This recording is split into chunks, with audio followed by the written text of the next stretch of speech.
Alright, what's going on everyone? This is my Boba Fett percent speedrun in LEGO Star Wars The Complete Saga. The goal here, as you probably guessed, is to just unlock and swap to Boba Fett as quickly as possible from a brand new game. This is not an official category on speedrun.com or anything like that, but I have recently been getting into Complete Saga speedrunning, and I thought it would be fun to speedrun the unlock of my favorite Star Wars character. So my initial goal for this run was to get a sub 30-minute time, but after I did like a couple casual runs, I realized that I might actually be able to bring that way lower. So I kind of put it aside, and then I just ran the game regularly for a couple weeks, and I began to slowly improve, and eventually I was able to come back to it and get a sub 22 with this 21:38. I'm pretty happy with this run, but I still made a good amount of mistakes, so there's still a lot of room for improvement. And I think theoretically this run could get as low as sub 20, but it would definitely be challenging. So first of all, with this run you need to make Fett available for purchase in the store. And to do that you need to complete episode 6 level 2, the Pit of Carkoon. So the level route is pretty straightforward. First you have to complete episode 1 level 1, negotiations, which is this right here. And that unlocks every other episode, so you can jump straight to episode 6 and do Jabba's palace followed by the Pit of Carkoon, and then Boba Fett becomes available for purchase. Now the thing about this run is that Fett costs 100,000 studs to actually purchase. So not only do you have to complete the required levels, but you also have to gather the studs along the way, which adds an interesting dynamic to this run. So the route I ended up taking was negotiations, Jabba's palace, Pit of Carkoon, and then negotiations a second time after that. This is a really great level for getting like a lot of studs as quickly as possible. What I did in my run here is get 52k the first time through. I was just shooting for anything over 50k. And then I tried to pick up some studs in the episode 6 levels, somewhere around 10 to 20k, and then get whatever was left over in the second run of negotiations. And that right there is enough to buy Fett, and it's a pretty quick stud route. Now, I found this to be a fun speedrun for a few different reasons. First, the length is pretty nice. It's not too short and not too long. I would say it ranges between about 20 minutes and an hour depending on your skill level, but beyond just the length of the run, there's also a lot of variety when it comes to the levels themselves. The first level, negotiations, is one of the shortest and easiest in the entire game, and the two episode 6 levels are some of the longest and most annoying / difficult levels, and they include some non-trivial skips. Additionally, I threw in some extra 1P2C in negotiations to optimize the stud route. And if you aren't familiar with LEGO game speedrunning, 1P2C stands for 1 player 2 controllers, although it doesn't have to be 2 controllers. A lot of PC players just use WASD for player 1 and the right side of the keyboard for player 2. Quite simply, it's just one actual person controlling both characters, and this is a commonly used technique in LEGO game speedrunning. It's incredibly useful for doing certain sections faster, like at the very beginning of this level, and the technique is also required for certain skips in the game, as you'll see later in this run. Basically, this run just has a nice amount of variety and challenge, and of course you are unlocking Boba Fett, so you can't really go wrong. But yeah, that right there is negotiations, 324, not too bad for completing the first level and getting over half the required studs that I am going to eventually need.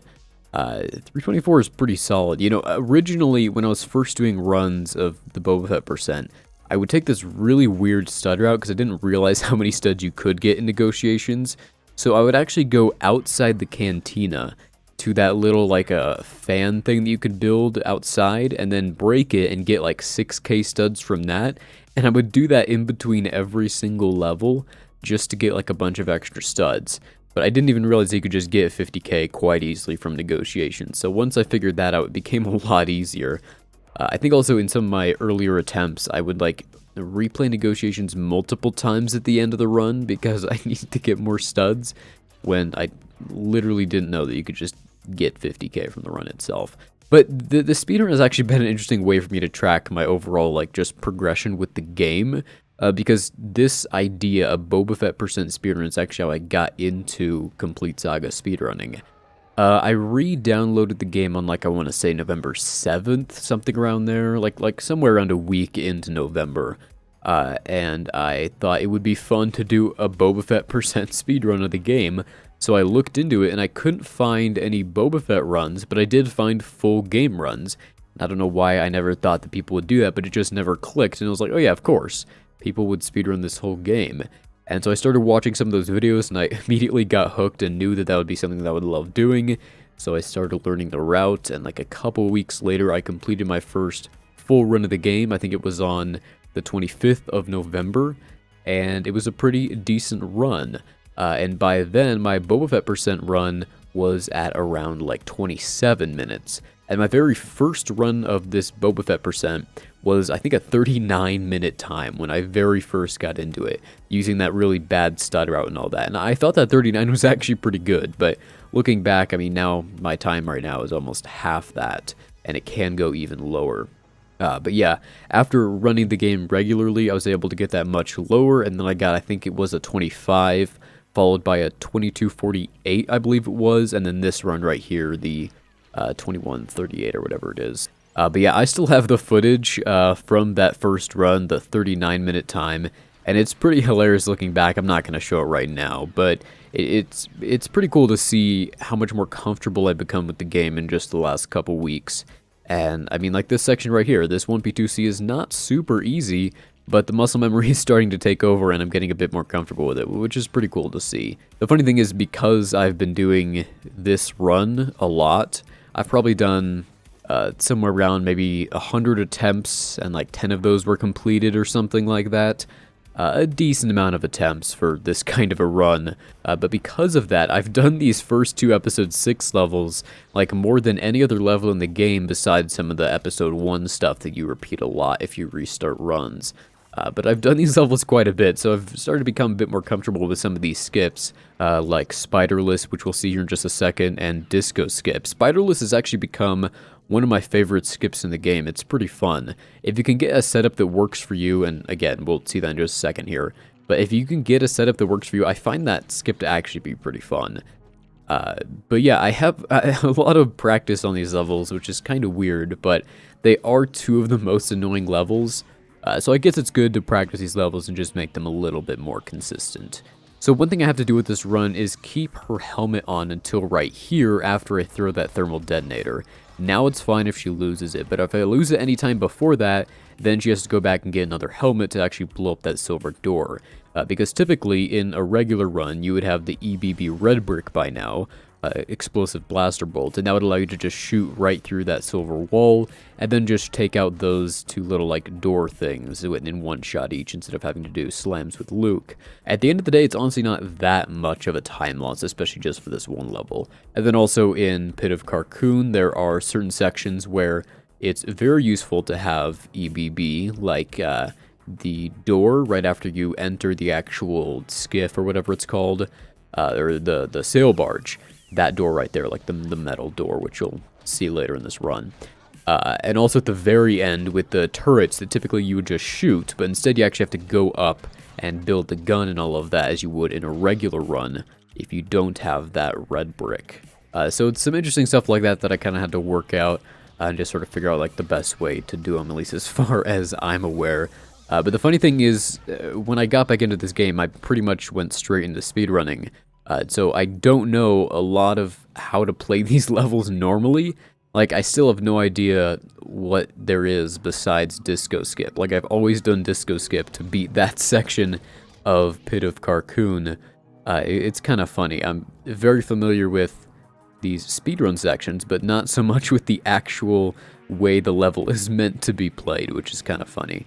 So this right here is the spiderless skip I was talking about earlier, the one that is a difficult skip, but if you figure out a setup that works for you, I think it can actually be a pretty fun one. It is kind of precise though, and as you can see, I do a lot of like little adjustments with Chewie to make sure he's in the right place.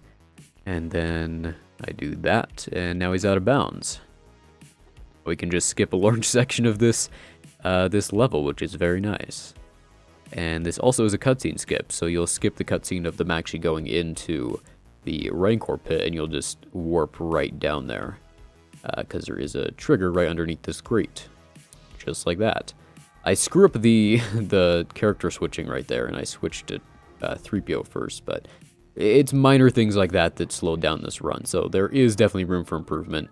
But at the end of the day, just the fact that I got Spiderless and Disco Skip on the first try each is enough for me to take this run as a pretty good one. Especially Disco Skip. That is a super inconsistent skip. But yeah, this is the way I do the Rancor fight. Most people use 3PO as well. Right now, I'm just more comfortable using R2 only, which isn't that much slower, but, you know, it works. One nice thing about these things is you can destroy them way early, and the Rancor will still be damaged by them. So that's a nice trick to even just use in a casual run.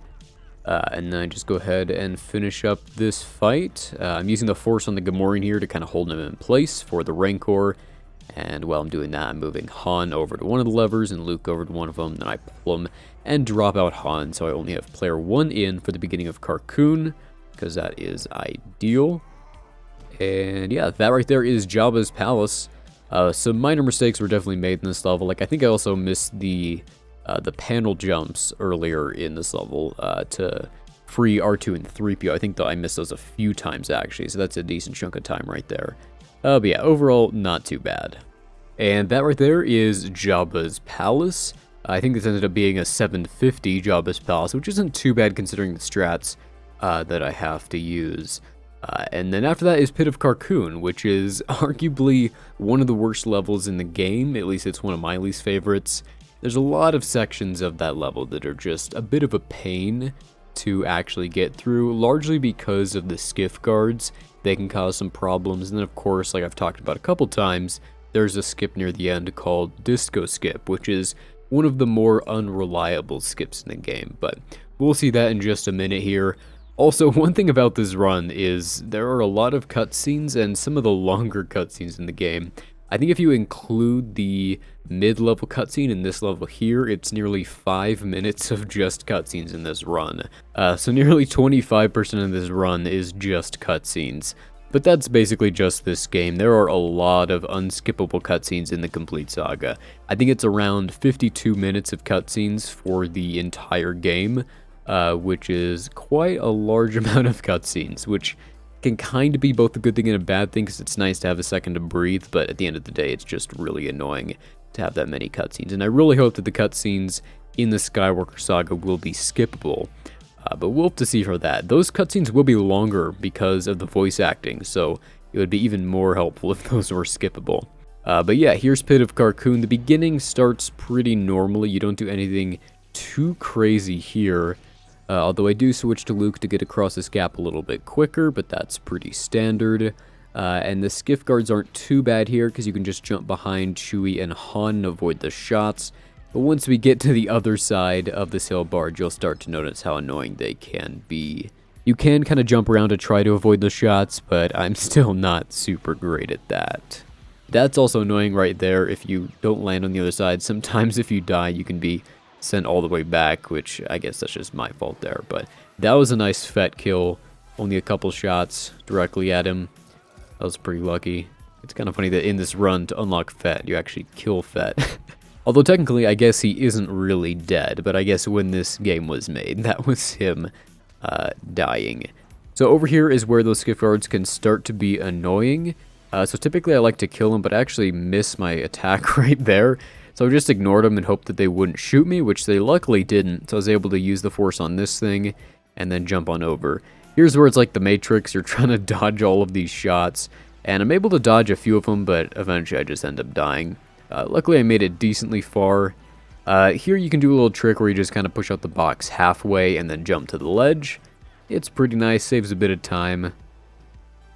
And what I actually do here is call in player 2 to pull this lever as well. It can be done with just the one lever pull that Luke is going to go pull, but it's a little bit sketchy and I'm not great at it yet. So for now, just for consistency's sake, I like to stick with both levers.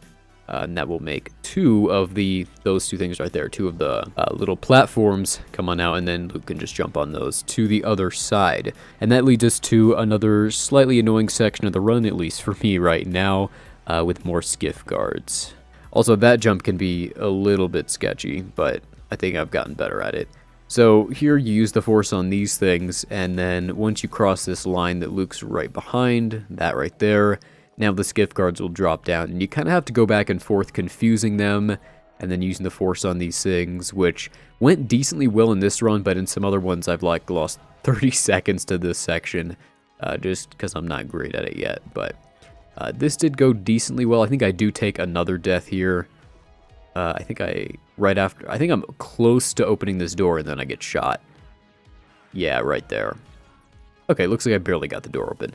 Then I go right through, and here what we have to do is actually switch to Lando and build this little turret, which you typically don't have to do in the any percent run, because by this point you'll have the EBB red brick. But I do not, so you have to build the turret, which again isn't a huge time loss. But then I just swap back to Luke and do this nice little jump up here, and that leads us to Disco Skip, the very, very inconsistent and difficult skip of this level. But I did manage to get it first try here, which is quite nice. And getting this on the first try is partially why this run is so good. My previous time is like a 22:48 or something around there. I think I lost like a minute to Disco Skip, so that's why this run was so much faster, is because I actually got it on the first try, which is pretty awesome. I did take a death there, but I still got the clip itself first try, which is nice. Here's that mid-level cutscene I was talking about, which is somewhat long. And then from here, there's the end platform, or the end section of this level. And typically, this isn't too bad. But in this run, again, I don't have the explosive blaster bolts red brick, so I do have to build that turret up top to actually destroy those little spinning things, the spinning targets. Luckily, the power-up was there. Sometimes it'll fall through the floor, and that is very annoying as well. Makes this section a lot more difficult than it is with the power-up. And here I'm also using some 1P2C with 3PO to go do that panel as early as possible. Luckily, there's no Gamorreans trying to hit me, which can be annoying even if you do have the power-up. And then I jump to the other side with Han. And I think I drop out with 3PO right after this. Now, one thing I noticed with this is you do have to build that staircase over there. And if you actually stand inside the staircase while building it, Gamorrean guards won't attack you. So that can be helpful. However, the skiff guards will still shoot you. So what I did here was kill the skiff guards until just Gamorreans spawned in, and then built the staircase. And that's typically how I've been doing it. There's probably a faster way to do this, but that's what I found to work best, because the Gamorreans just won't attack if you're standing right here, which is pretty nice. And then from here, you just jump on up and use the force on those staircase pieces, which are definitely slow, and that's why EBB is so helpful here, because it definitely saves quite a bit of time, but it is necessary for this specific run. Although I do wonder if there is some sort of clip or something to get up top without having to use the force on these. That's something I haven't really experimented with, but it may be worth trying. Because it very likely could be possible to like maybe do a jump on the ladder and then up top. But who knows. That could definitely be helpful to just skip a lot of time you're using the force on this whole thing, which as you can see right here is taking quite a while. So here I do a very specific sequence of things. I'll try to explain what I'm doing here. First, I switch to R2 to activate this panel. Then I call in player 2 and switch player 2 to Luke. Then switch player 1 to Han. And then use the turret with Han specifically, with player 2 as Luke still called in. That's because for the rerun of negotiations, we want both player 1 and player 2 called in, so that player 1 is Han and player 2 is Luke for easy swapping between the two characters. Also, you typically want player 2 in to do that 1P2C that I do in the beginning of negotiations, but I forgot about that and accidentally dropped out player 2 at the start, as we'll see in a second here. But it is important that you keep both of those two players called in, and specifically Han is player 1 and Luke is player 2, because you need the Jedi in the player 2 slot. That's what works for me, and Han is the fastest movement character we have so far, at least with this run right here. Of course, like Droidica and whatnot are faster, but Han here is very fast with his dives. That's why he's player 1. So here I just move through the cantina as Han, with Luke just kind of trailing behind, and just basically try to get back to episode 1 as quickly as possible, go right back in, and just start the free play. So here I just start up, and there we go. Now both players are in. Player 1 is Han, player 2 is Luke, and that means I only have to hit one button to switch from Han to Luke when I need to swap, like that right there. So if I had instead not called in 3PO and swapped him to Luke, Player 2 right now would be 3PO, which meant that I would have had to switch twice to get to a Jedi and do that slam. And Jedis are useful for a lot of sections in this level, and Han is good for both shooting and movement. And yeah, as you saw here, I forgot to not drop out Luke at the beginning, and instead I did. So it took a little bit longer, a couple extra seconds there to grab those blue studs around the sides.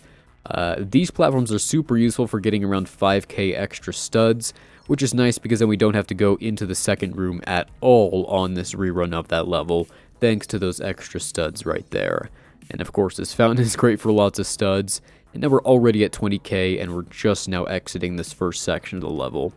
And basically what we do here is just go down this hallway, do the standard stud collecting route with the power up here, and then just exit the level basically, save and exit. For a while I didn't even realize that you could just save and exit. I don't know why that didn't dawn on me, but once I realized, oh wait a second, you could just save and exit with all the studs, my times dropped quite a bit, which was pretty funny to see. But yeah, here I just switch back to Luke, use the force on these things, and then I build the little panel here, grab the blue studs from that, wait till they are collected, and then I go ahead and save and exit. From here, you just gotta go straight to the shop and buy Boba Fett as quickly as possible. And when you buy a new character, as far as I'm aware, as far as I understand it, they will spawn outside the cantina, and then they will eventually walk inside. But the fastest way is to just go out the door, spamming swap, and sometimes they'll be walking through as you're swapping, and you won't have to go outside at all. But in my specific run, he was not right there at the door, as you'll see right here. He's not there even though I was swapping, so I do have to go outside the cantina and find him, and then swap to him like that. And the timer stops as soon as he appears on the screen in the top left. So that right there is the Boba Fett % run. Went pretty well, I'm pretty happy with it. There's definitely room for improvement, but overall I'm quite happy with this run. And it's a fun little thing to do as just a little side thing when I'm not doing actual runs of the game. Because this Boba Fett thing isn't anything official, it's just something fun, and I think that's pretty awesome. So yeah, that's about it for this one. Thanks for watching, and I'll see you in the next one.